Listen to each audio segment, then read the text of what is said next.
Hey everyone, my name is Jason Mellard. I am a writer, high performance coach, and the founder of Own Your Identity. I'm committed to helping men who feel stuck by negative habits or unwanted same-sex attractions to live the life they truly desire. For years, I tried to quit porn, but more than wanting to quit porn, what I really wanted was freedom. I wanted to look at my wife and know that I didn't have anything to hide. I wanted to wake up in the morning energized, going to work without having been hung over by a porn episode the night before. I wanted to know that I was making decisions aligned with my values and goals and moving forward to the life that I really wanted to live that was bigger than the life that I knew. I'd like to share with you the 15 tools that made the biggest impact for me to stop wanting porn.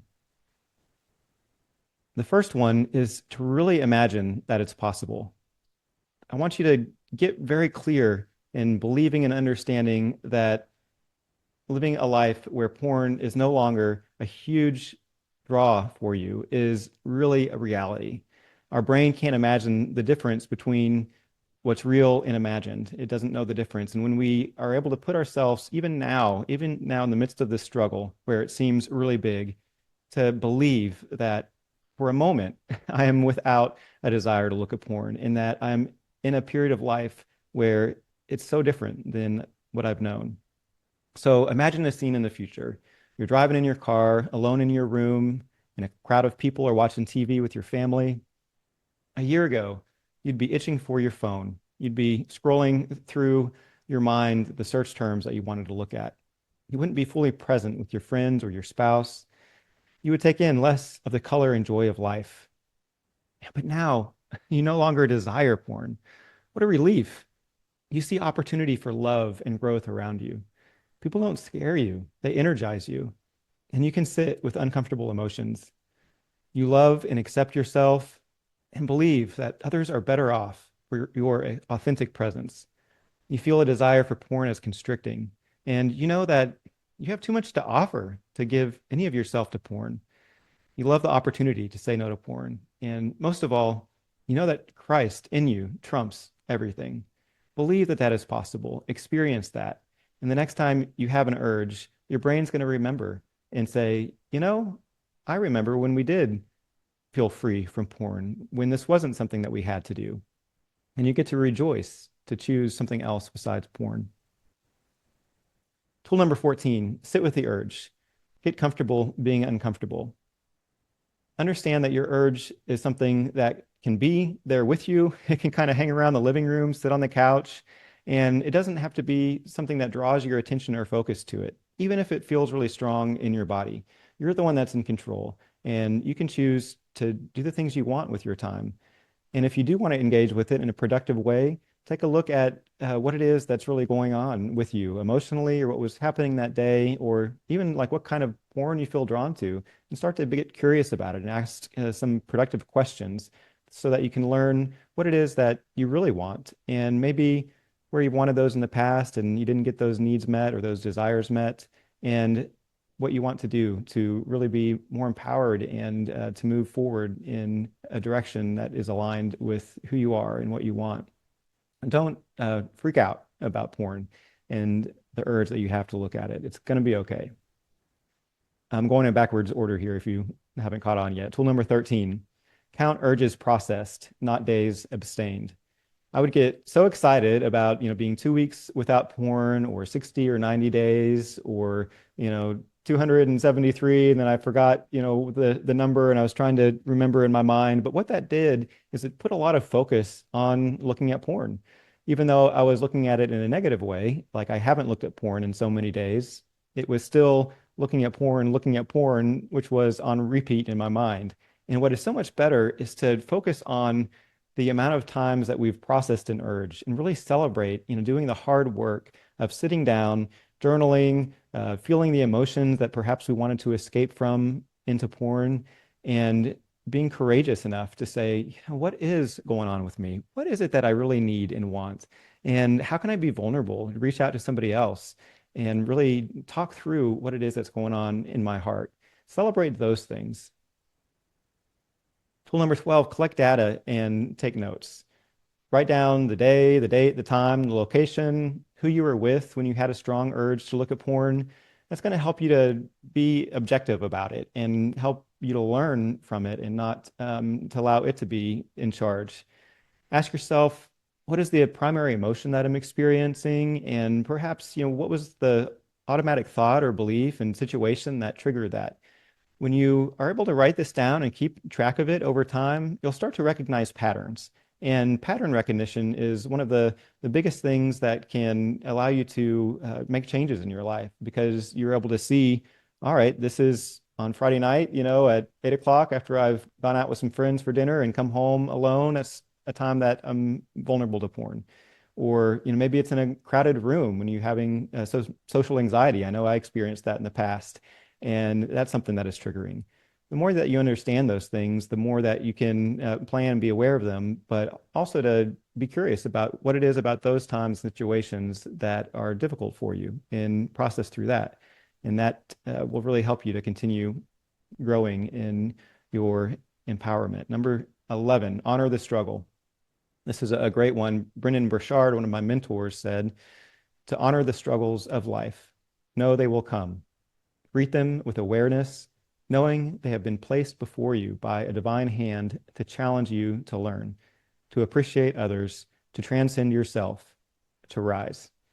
Allow this struggle with porn to be something that is going to help you grow. Know that it's not something that's, by accident you have experienced this. It's something that's been a part of your life, and it doesn't need to be something you push down or quickly get over and then move on with your life. Allow this to be a tool to bring you closer to God, to see Christ more, and to see evidence of Him working in your life. Then you can show that to other people and in a way that is glorifying Him. Tool number 10, get clear on what you want. Who do you want to be? What do you want to create? How do you want to contribute? These are great questions that I ask all of my clients to answer because I know one of the things I was attracted to most in men is a strong frame, somebody that looks like they know where they're going and they have a sense of purpose. I never felt that way. I always, was kind of wandering around life, responding to what I thought that people expected from me, and just not having a clear direction in life where I knew that my decisions really mattered, what I did counted, that I had a plan and ideas and goals. I was just trying to make it in life. When I have something that I'm moving towards and I believe that God has put passionately in my heart and created me uniquely for, then I'm going to have a much stronger why and a much stronger reason to choose something besides using porn. Brendan also says that the greatest challenges we face in life should be the ones that we decide to take on because we have a bold vision for ourselves. I want you to get a bold vision for yourself. Maybe you have one, and you could refine it even more and make it bigger and tell more people about it. Or maybe you haven't given it a lot of thought. And I think that's one of the best things that you can do right now as you're starting this journey is to really get clear about what it is that you want so you can make an empowered choice, whether to use porn or not. Tool number 9, know what you're saying no to when saying yes to porn. Perhaps you have developed a goal. You've developed a vision and a passion that you want to make progress to. You want to have time in God's presence or a good night's sleep. You want time with people who care about you and an opportunity to encourage somebody. Any amount of time that you spend using porn takes away from opportunities like these and many more. So decide, do you want to say maybe later to all of these wonderful things, or do you want to choose to make every second count in your life? Tool number 8, observe yourself and invite yourself to something better. I really like this one. It came to me a few weeks ago when I was imagining what it would have been like to be in the Garden of Eden with God, knowing that He had created that place uniquely special just for humans that He created in His image. I imagined Him, taking me by the hand and walking me around a bend in a stream, just knowing that I'm going to see and find something else that I'll be just amazed at, that's going to communicate to me His creativity and care and love. All through my life, I've thought about that scene where Adam and Eve are standing in front of the tree of the knowledge of good and evil, and they're looking at that fruit and considering eating it. And I've wanted to say, guys, don't do it. It's not that great. Look around you. This place is amazing. The Garden of Eden. Wow, how could it be any better? I wish I was there. Please, choose what is better. But they didn't, clearly. And I clearly choose what is not better many times. Whenever I use porn, there's something better out there. If I could zoom out and picture myself there in front of the computer, looking at me from above, seeing the scene where I'm staring at these lights by myself in a room with my hand on the mouse and my other hand somewhere else, knowing that I am alone, I am not connecting with anybody, and there's a whole world out there that I could be experiencing. And I want to draw myself to it. To invite myself into a place where God is really present, where people are really present, and that I can remember that He communicates to us through His creation, His word, and I want more for myself. So you can do that. Just zoom out a little bit and tap yourself on the shoulder and say, hey, Jason, man, come over here for a second. I got something better for you. I think you're really going to like it. Be with other people, create something. Tool number 7, use a sense of purpose and urgency that porn provides towards something better. I see this image and I think, okay, this guy's looking at porn. I don't know where I got this picture, but maybe it was from a website that talked about, men using porn. But I could look at this differently and I could say, well, maybe he's taking a class right now that he's really engaged in, and he's on a Zoom and he's about to click the button to raise his hand to ask a question. Or maybe he's creating digital content and is really super engaged with it. One of the things I loved about using porn is that sense of purpose and engagement that I felt when I was doing it. I got to kind of choose my own adventure, the type of videos that I looked at, and the chemical dopamine got released. It's not a pleasure chemical, it's really more of a purpose chemical. And I loved that feeling. Everything just went away and time just seemed to fly by.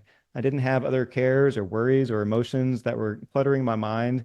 I was just really zoomed in and focused on looking at different images of guys and really navigating all these different websites and clicking windows. And it was really a lot of fun. And I felt very purposeful in it. But I could have that same feeling and appreciate it and appreciate my love for it, turn it to something else. I could write some content, or as an architect, I can draw some plans, for a school and get together with my team at work and get excited about running around at the end of a day where we have a deadline and intensely putting in the last finishing touches on it. I really enjoy that, and I think that the more I can say, yeah, that's what I'm really going to porn for, is that sense of aliveness and connection.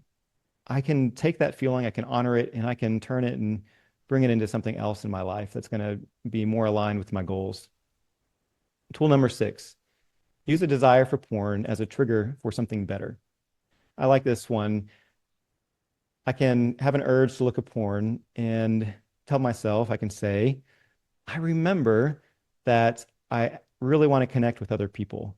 An urge can come up and say, that reminds me that God is greater and stronger than anything else that comes into my life.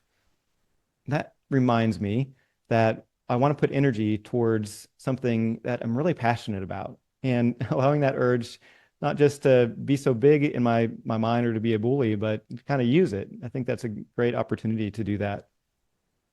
Tool number 5, set aside shame. We're born into this world in sin and shame, but Christ takes our shame upon himself when he went to the cross to die for our sins. And when we put our love and trust in him, then we no longer have shame as a place in our life. There's no need for it, and it's never productive. So I really encourage you, if you're somebody that was like me and I would look at porn and afterwards kind of sit in shame and allow it to paralyze me and really, keep me down and hold me back for hours or a couple days or more at a time, I really invite you to just try something else. Try taking that off and being more productive with your time.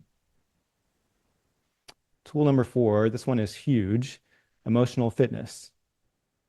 That's defined as the willingness to take full responsibility for your emotions and the ability to identify, feel, and express a range of emotions authentically without judgment or blame of oneself or others. There's a lot of words there, but it's the ability to identify, feel, and express a range of emotions authentically. And it takes a lot of courage to do that. I was scared of big emotions. I would get in a place where I felt really afraid or really sad or lonely. And it's like I thought they were going to hurt me and that they were bigger than me. But they're just sensations in my body. They're nothing to freak out about. The ability to do this is going to impact you positively in so many areas of life: relationship growth, career success, spiritual connection, negative habits like we're talking about today, life satisfaction, and living fully alive. Wow, I love that phrase, living fully alive. Wanted that so bad. The Center for Overcoming Pornography has done a lot of research, and they've come to the conclusion that compulsive viewing of pornography is about escapism primarily, the inability to sit with uncomfortable emotions. And I think that really rings true for me. In the moment when I'm in what I call the gray zone, where all of my emotions and thoughts are mixed up together and I can hardly identify them, what I want is just to let go of all that and get into a place where I can intensely focus on just one thing that is really engaging and everything else just goes away. But the more that I practice emotional processing and to be courageous in doing that, to question, what it really is going on with me, that is something that is productive. And I can be really proud of myself for doing that work. So here's how you do it. I invite you to Google emotional fitness or processing an emotion. There's tons of stuff out there on this. Tell yourself that you are experiencing a strong emotion. This is going to reinforce the fact that it's outside of you and not pervasive. Thank the emotion for providing an opportunity to grow. That puts you in the driver's seat. Get comfortable being uncomfortable. There is no need to escape. Ground yourself. You're going to sit up straight in a comfortable position. Notice your feet on the floor. Breathe. Okay, this is so important. How often do we take the time to breathe? I should do that more as I'm giving this masterclass. This activates the parasympathetic nervous system. I like the box breathing method where you breathe in for 4 seconds, you hold 4 seconds, breathe out for 4 seconds, hold again, and then repeat. That's going to put you in a place where you're more grounded, you're able to make better decisions and see solutions to problems. Pick one of the emotions that you may be feeling and name it. Notice and acknowledge it. And understand that emotions are physical. They're going to be somewhere in your body. You're going to have a tightness in your chest or a heaviness in your shoulders. Identify that and just sit with it for a bit. And notice if it moves around and point out any things about it that come out as uniquely noticeable to you. Is it big? Is it small? Is it fast? Is it slow? All of that's going to help ground you in the present and allow you to say, okay, I'm okay where I am. There's nothing I need to escape from. I'm not in a dangerous place. And then you can start to ask some really productive questions and be thoughtful about it. What thoughts are going through my mind? Are there circumstances that are triggering those thoughts? Maybe a boss was disappointed in you that day, or you had an argument with a loved one. Are there specific beliefs that you might be holding to influence your current state? Like, I'm not acceptable. This person was unhappy with me. I can't handle the stress of it. Ask yourself, are those beliefs 100% true? Is there a different way to look at it? And decide, what beliefs would you prefer to focus on? You can decide what you focus on. Where your focus goes, your attention flows. And speak them over yourself. Go to the word, go to the scripture, and remind yourself of what is true. And really ask yourself how you can allow them to feel more true, not just be true in your mind. After all this process, please find somebody that's a trusted advocate and talk through this with them to connect. When we share ourselves with other people in vulnerability and share emotions with each other, then that's going to communicate to us that we're not alone, that we are acceptable, that we can handle life. And those are the truths that we want to be more automatic. So when we are going through a difficult time again in the future, we can have better beliefs and better thoughts to know that I got this. I don't have to turn to porn, to escape from something that's uncomfortable in life. Tool number 3, consider porn as an option. Considering porn as an option is something I would have kind of scratched my head on a few years ago if I heard this, but I think it's really important. Clearly, like I said, Adam and Eve had the option to, take fruit from the tree of the knowledge of good and evil. And it was important for God to allow us as humans to choose. And when I've thought about porn before, it's something that I've been so scared of. Like it's going to be this worst thing in the world, to look at it. There's going to be all these big consequences. And yes, I believe that porn is a sin. It's not helpful to us at all, but it also doesn't need to be bigger than it needs to be. Anything that we turn our focus to away from Christ, to receive something that only He can give is not going to be helpful. But I want to be the one to make that empowered choice. I don't want porn to kind of boss me around, and I don't want to have to run from it or waste a lot of my energy trying to push it down. That's the point of this tool. Invite yourself to write out a pros and cons list. Just give yourself permission to do this. I think it's really powerful. I'm going to walk you through it, and hopefully this idea will make a little bit more sense once I complete this exercise. For me, I wrote down a few things that I thought were a benefit to porn. It was really convenient. I could look at it on my phone by a touch of a button. I could look at it on my computer. There were so many options that came up when I, put in a few search terms. It felt good. Visually, it was really impressive. It felt good in my body. It was anonymous. I didn't have to ask anybody for permission to do it. I didn't have to, go into a crowded room and say, hey, excuse me, I need to go back into a little room to look at porn. And I felt empowered. Like I said, that was my favorite thing about it. I got to escape uncomfortable emotions. It was visually appealing and really immersive. This small screen got really big and everything else just went away. But there were a lot of things that were negative. I've got a long list here. Sapped my energy. I left feeling empty afterwards. It messed up with my sex life. It wasn't good for my marriage. It invited shame into my life. And, life was kind of dull in comparison afterwards. I got numbed with my emotions and it produced some anxiety because I wasn't dealing with the things that I really needed to look at. It reinforced lies about myself. I was most often looking at guys, and when I wanted to be strong and I didn't feel like I was strong, I would look at these other men that were really muscular and doing things together that were really engaging and exciting. But when I was doing that, I was actually reinforcing the fact that I didn't have what they had. By me trying to go and get it, I was repeating to myself that I don't have this, I don't have this, I need this, I need this, I need this. When what I really wanted to do and needed to do was to say, I've got that seed of masculinity inside me. God has given me everything I need for life and godliness. And He's going to be the one to allow that to grow in me. I don't need to go seeking something else. It funds harm. I think we all know that the porn industry has done a lot of harm to a lot of people. It wastes my sexual energy.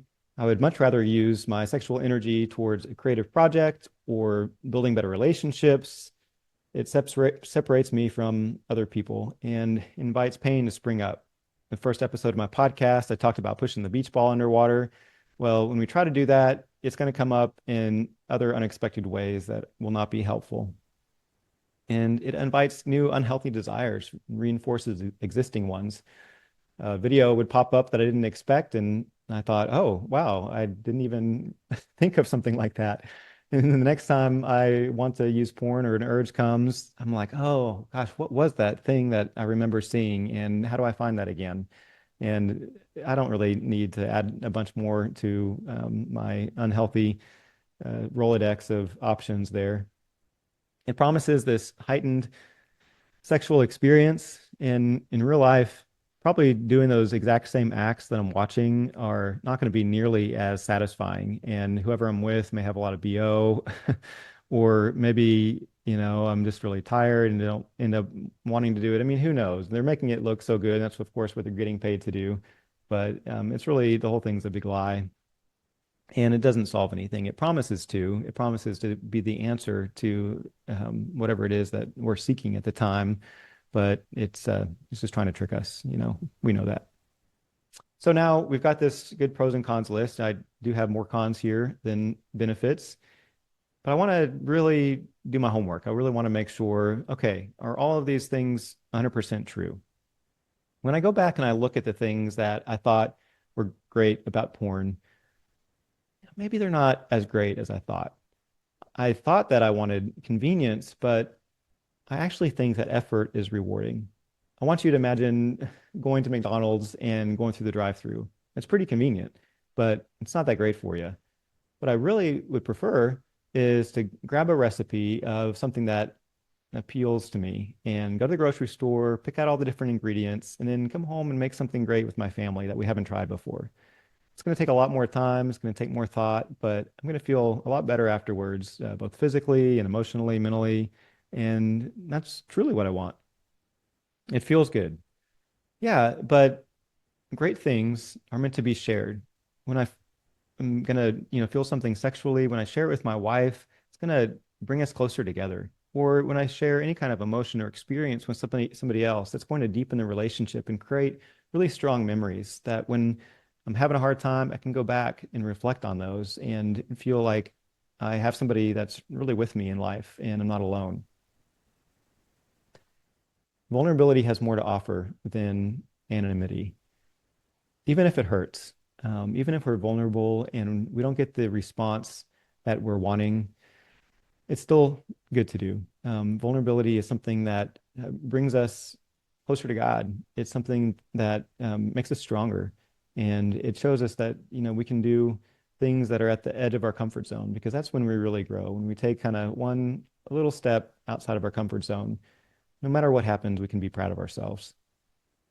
That feeling of empowerment, yeah, I love that. I want it. And I've got some really great ideas on how I can use that in better ways. I can go to the gym and put, an extra 5 pounds on either side of the bar. I can, take some risk in, reaching out to some guys that I feel intimidated by and press into that. I can work on a creative project and do something that I'm going to be really happy with afterwards, and it's going to build upon each other to increase my comfort around other guys or to show other people that I've got some really awesome things to contribute and I want to make the world better. Escape uncomfortable emotions, yeah, but processing uncomfortable emotions accelerates my growth. It really does, in big time. If you want to grow as a person, just be willing to look at the hard things of life and to focus on them head on and to ask some tough questions. And that's going to allow you to uncover things that you didn't know were really driving you in life. If you think of life as an iceberg, there's what we see above the water, but underneath it, man, there's a ton of stuff going on. And the more that we can see it and unpack it, the more that we are going to have more control of the direction we take in life and the decisions that we make. It's visually appealing. Yeah, but if you think back to that previous slide where, it was really small there on the computer in the middle of the screen and the rest of the world was so much better and bigger. I want expansive beauty. I don't want limiting and constrictive beauty. And as far as being immersive, I believe that being all in for God's kingdom is better. So all of these things that I thought were benefits of porn, I'm gonna have to ship them over to the cons column. And when I then look at the empty column on the left and a pretty full column on the right, I'm glad that I no longer have to choose to look at porn. This thing that was calling my name so often, I know, with more certainty now after doing this exercise that it doesn't have anything to offer me. I can remember, this sheet when I'm experiencing an urge, and it's going to be some proof that, yeah, maybe I needed to just try something else because I really can't think of any good reason to look at porn. It was really helpful for me. Number two, it goes along with that. Stop believing that porn has something to offer, not even a little bit. My biggest problem really was that when I told myself that porn had nothing to offer, it didn't feel true. It was easy for me to say, okay, it's not helpful for me and I'm going to have consequences from it, or it's not aligned with my values, but it still felt like it was the better option. And when I was choosing to go against it, I felt like I was giving something up. But what is great is when you come to the place where you realize not only am I not giving anything up, I am so glad that I get to choose something that actually has something to offer me. It may be more challenging, or take a little bit more effort to do that, but know that effort is good. You want to do things that are hard in life, and I know that you can. So that brings us to tool number one: rejoice in abstaining. This great book, The Easy Peasy Way to Quit Porn, they say that the main problem of stopping isn't the dopamine addiction, it's the brainwashing. The brainwashing they're talking about is that it promises that it has something to offer when it doesn't. So they really get this simplified and they say all you have to do to quit porn are these two things. One, make the decision that you're never going to watch porn again. And then two, don't mope about it. Rejoice. I think that is really powerful. It seems maybe overly simple, but when I said, man, I don't have to look at porn. I can go do something else. Whoa, this thing that I thought uh, was just a draw that was so strong that I inevitably was going to choose to look at it. And I don't like it. And it doesn't have anything to offer me. I'm so glad I get to do something else with my time and I get to grow. Okay, so those were things that really were game changers for me to get to a place where I didn't want porn anymore. But I had looked at porn for hours upon hours over years, and it's unfortunate that all that would go to waste, right? So maybe there's a use that we can put it to use for and make it work for us. I can get curious about it. Some of the types of porn that I looked at, one was, just a group of guys that were hanging out together, jacking off. And I can ask myself, what was it that really appealed to me about that? And I decided that it was because often I didn't feel like I was one of the guys. I felt like I was outside of the cool club, and I wanted so much to be a part of the action, what was going on, and to know that I was fully seen and accepted being sexual, vulnerably, even if I'm not doing anything with the guys, just kind of hanging out with them like it's no big deal. Really, when I was watching that visually, I started to feel like, hey, I'm kind of one of all these guys. And I really liked that. It was a draw for me. Another similar scene was being in a locker room with other guys. But then, maybe most of them would leave and, two of them would come together and have sex in the shower. And I really liked that. And if I put myself in the place of one of them, it's like, okay, if I'm being accepted by this guy and he wants to have sex with me, then that's obviously means that I'm a part of this world and I can know that, I'm not on the outside looking in, but I'm really a part of being with the guys. Uncover your true needs and desires. So I really had this desire for connectedness. Um, Drew Boa, who I follow, he says that the opposite of addiction is not sobriety, it's connection. I really do believe that separateness is the biggest driver of unwanted same-sex attractions, but also, for pornography use and, the separation from the emotions we're having, the experiences that we're having in life from other people and wanting to escape to that. But when we uncover those true needs and desires, it can really help us to see that, we have more that's going on in life and we can connect with other people and we can really know that we can make empowered choices. And then honor all those. Honor yourself, love yourself, and give those things to God and really believe that He is what is best. He doesn't just know what is best, He is what is best. A few bonus hacks. Okay, I like this one. I got this from a Brain Buddy app that would have us train our brain and it would have us repeat this phrase, pixels on a screen, porn is pixels on a screen over and over again. And I thought it was a little bit silly at first, but it actually ended up being helpful for me to realize that I'm actually looking at little colored lights that are going on and off on the screen. And, there's nobody back here behind the computer or in the computer box, and I'm not watching people in real time. I don't know these people. I mean, who knows where they are? And of course, it's all just a video production anyway. And when I just understand that these are, red and green and blue lights coming on and off, that's just a trick for me that I like to use to help abstract it and know that, okay, I'm not really interacting with real people, even though my mirror neurons give me that experience like I am. If that works for you, use it. If it doesn't, don't. Hack number two, thank porn for its effort to help me escape, but say I'll pass. I really appreciate, porn, that you are allowing me this opportunity to escape life and the things that are scary to me right now. But I don't actually believe that you have anything to offer me. And I want to do the hard work of processing my emotions and the things going on with me in life. So I'm just going to have to say no right now. This next one, get angry.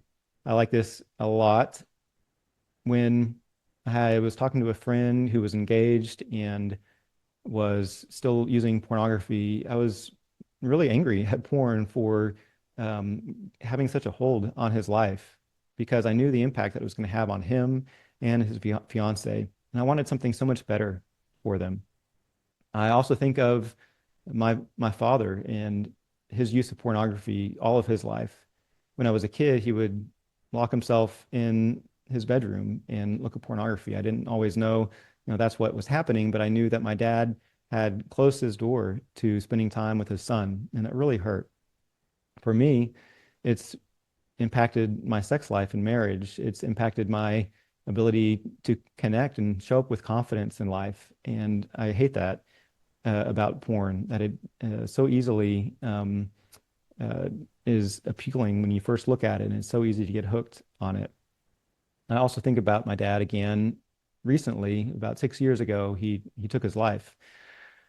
Um, when we found everything in his home and were collecting his belongings, in the upper cabinets in his kitchen were stacks of pornographic DVDs. I don't even know why he needed to have physical DVDs of porn. I mean, you can stream anything you want on the internet these days, but it was like Gollum in the Lord of the Rings movie. Do you know what I'm talking about? With the ring, his precious, and how it just sapped the life out of him. But he thought he needed it. He wanted it so bad. It was this thing that was the most important thing in his life to Gollum. Um, and I know that was not beneficial for my father in a time where he was already having quite a bit of struggle to know that what he thought was a solace to him, going to porn, was actually sapping his life. And that really pisses me off. Okay. Hack number four, write down any problem and three solutions. This is a good one because it allows yourself to be reminded that you are more powerful than you think and you have the ability to choose. When you write down a problem, of course, then you have to make a choice to what the solution is. It could be as simple as, what do I want to eat for breakfast? Or as big as, how do I solve world hunger? You just brainstorm a few things. But it's going to remind you that you have options. You have the ability to choose and gets you in a state where you're more ready to choose no to using pornography and to choose yes to doing the hard work of living life. Number five, practice gratitude. I think we can all agree this is something that impacts any part of our life in really powerful ways and allows us to show up with more purpose with other people. And when you are full of gratitude, it's hard for strong feelings of fear or sadness, to be in place along with it. We don't want to push down those things or ignore them, but we can also look at them in a more productive way when we fill ourselves with some gratitude. Even when you think back to one of the parts I had in processing an emotion, one of the first steps is to be grateful for the opportunity to process a hard emotion. Be grateful for what you can learn through the pornography use that you've experienced in your life. Some good resources, the books, The Death of Porn by Ray Ortland, The Easy Peasy Way to Quit Porn, like I mentioned, doesn't have all the answers, but it's a really good one. Unwanted by Jake Stringer. Jay Stringer has done a lot of great work on really uncovering your sexual story and allowing yourself to get curious and really understand what it is that's motivating you for using pornography or doing anything else along those lines that you don't actually want to do. Drew Boa has done a lot of great work as well. And what I love about him is his vulnerability. I mean, he shares the type of porn that he looks at, and it helps me to know that, I'm not alone in using, pornography, and I don't have to be surprised, by what I look at. I mean, we're just drawn to all kinds of crazy stuff, and his work he's doing there is really powerful. I like his book, Redeemed Sexuality. The podcast, Overcoming Pornography for Good by Sarah Brewer. She's the founder of the Center for Overcoming Pornography. And a lot of her approach to porn is what has influenced some of my approach to it now as well. Becoming Whole by Regeneration Ministries, and a fun one, We Got Balls by Scott Cohn and Chris Inman. Scott Cohn comes from a same-sex attracted background, and Chris Inman gives the other perspective. And they're really just raw and real. And that takes a lot of the power out of, what we think is something that's so taboo and secretive. But what's the point of all this? I mean, we could use porn until we're blue in the face, or we could not use porn. But what is going to last forever is the Word of God in the souls of men. And I invite you to not just give up pornography just to have it behind you, but to know that you can become closer to Christ through it, and you can make him known. To know Christ and make him known, I believe, is the reason that we're here on this earth. And when we can look back at the times that we've used porn and really see that Christ was there with us, when we look at the hard struggles in life and invite Christ into it to help us know that we're not alone and that we can really heal from the hurts and traumas that we've experienced in our past, we can then tell other people about how great he is and that he is what's best. I want to share with you some free resources from Own Your Identity. I've started a podcast recently to provide practical tools to empower men to live beyond their unwanted same-sex attractions and into their purpose. I invite you to check it out. Also, my blog, go to ownyouridentitynow.com. A lot of great content there to really know that, you're not the only one that's going through something that's difficult, and offer you ways to make your attractions not quite so big in your life, and to really get clear on what it is that you want, how to move forward in faith. I created SSAquiz.com to allow guys to really understand the impact that they're allowing their unwanted same-sex attractions to have on their life. For me, it really was allowed to hold me back in a lot of areas, and I didn't have as much clarity, courage, energy, productivity, and influence. These are 5 things that the other coaching program that I do, high performance coaching, really shows as the key differentiators between high performers and people that are able to take their life up to the next level. And that's what I really wanted. But so much of that was dulled by my allowing my unwanted same-sex attraction to get so big and being afraid of it. I didn't have to fear it. I didn't have to let it be quite so big. And the more awareness that I gained over it, the more I was empowered to make a choice to really look at it productively and work through it. I invite you to share that with your friends if they're going through unwanted same-sex attraction. I also provide coaching. If you'd like some one-on-one coaching to stop wanting porn, just email me at workwithme@jasonmeller.com. And then my signature coaching program, Own Your Identity, Live Beyond Your Unwanted Attractions. And when I do that to help men live beyond their unwanted same-sex attractions and into their purpose through the power of Christ and for the glory of God, it does that by helping men take the drama out of their attractions, get clear on their vision, honor their story, embrace vulnerability, and give to others.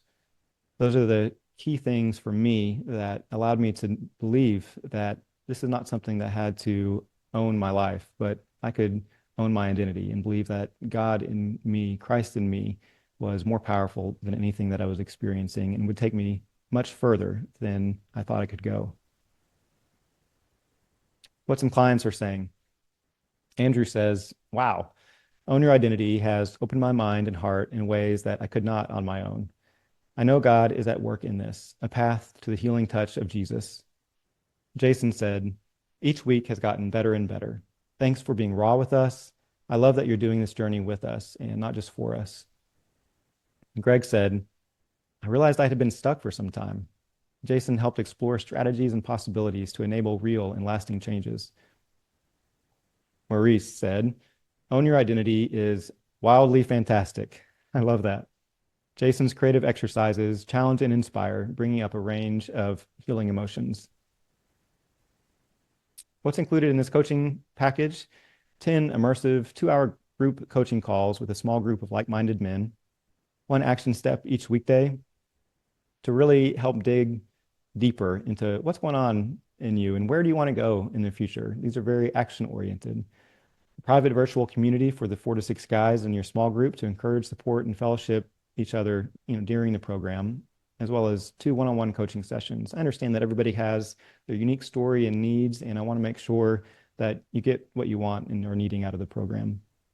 Lifetime access to an exclusive virtual group for graduates. I'm really excited about this. All the guys that go through this group will be a part of a community where we can really cheer each other on for the things that God has continued to call us through into in life. Lifetime access to all masterclass replays and future courses. Soon, this masterclass and others like it will have a small cost associated with them. But when you join this group coaching, you'll get all of these for free and any future masterclasses and courses that I'll create. I've got some big ideas and I'm excited to continue moving forward with creating more content for you. And then 25% off the one-on-one high performance coaching, which I briefly mentioned earlier.